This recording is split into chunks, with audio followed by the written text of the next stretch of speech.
আজকের নতুন টপিকস হচ্ছে পেনুমাতিসি মানে চাকা নিয়ে।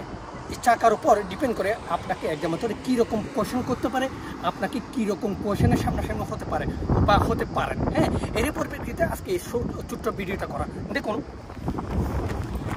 চাকার প্রাইভেট কারের মধ্যে চাকার পাতিস্ত্রাদা হচ্ছে 1.6 mm 1.6 mm এবং আপনার বাইকের মধ্যে হচ্ছে 1.00।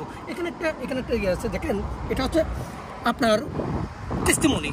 এই টেস্টিমনি যখন এই দাগ চলে যাবে, শুধু চলে আসবে, তখন আপনি মনে করবেন যে আপনার পাতিস্ত্রাদা 1.6 এর একদম লাস্ট পজিশনে চলে আসে। তখন আপনি কী করতে হবে, এই পেনুমাতিসিটা আপনাকে সাবস্টিটিউট করতে হবে, মানে পরিবর্তন করতে হবে। এখন দেখুন নাম্বার, এই চাকাটা হচ্ছে অল সিজনাল এক্সপার্ট, মানে এটা হচ্ছে আপনার 12 মাসের জন্য, ঠিক আছে? শীত, গ্রীষ্ম, বর্ষা, ইন্টারদের জন্য। এখন নাম্বারগুলো দেখেন, এখানে আপনি 185 এই টায়ারের আপনার এই লার্গেসা, ঠিক আছে? দেখুন এই টায়ারের লার্গেসা, এখানে আছে 55 এই টায়ারের আলতেসা, আর 15 হচ্ছে এই শেরকিউর মিসুরা। 82H এটা হচ্ছে একটা নাম্বার, চাকার নাম্বার, মানে এই চাকা দিয়ে আপনি ঘন্টায় 210 কিলোমিটার বেগে গাড়ি চালাতে পারবেন। এটা হচ্ছে ক্যাপাসিটি, ঠিক আছে?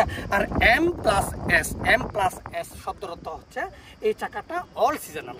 হ্যাঁ, এটা মূলত এই কোয়েশনগুলো আপনাকে একদম জিজ্ঞেস করার প্রবণতা খুব বেশি থাকে, মানে টেস্টিমনি, তারপর হচ্ছে আপনার বাতিস্ত্রাদা, এই নাম্বারগুলো কিসের উপর ডিপেন্ড করে, কি হতে পারে। 185 লার্গেসা, 55 আলতেসা, আর 15 শেরকির মিসুরা।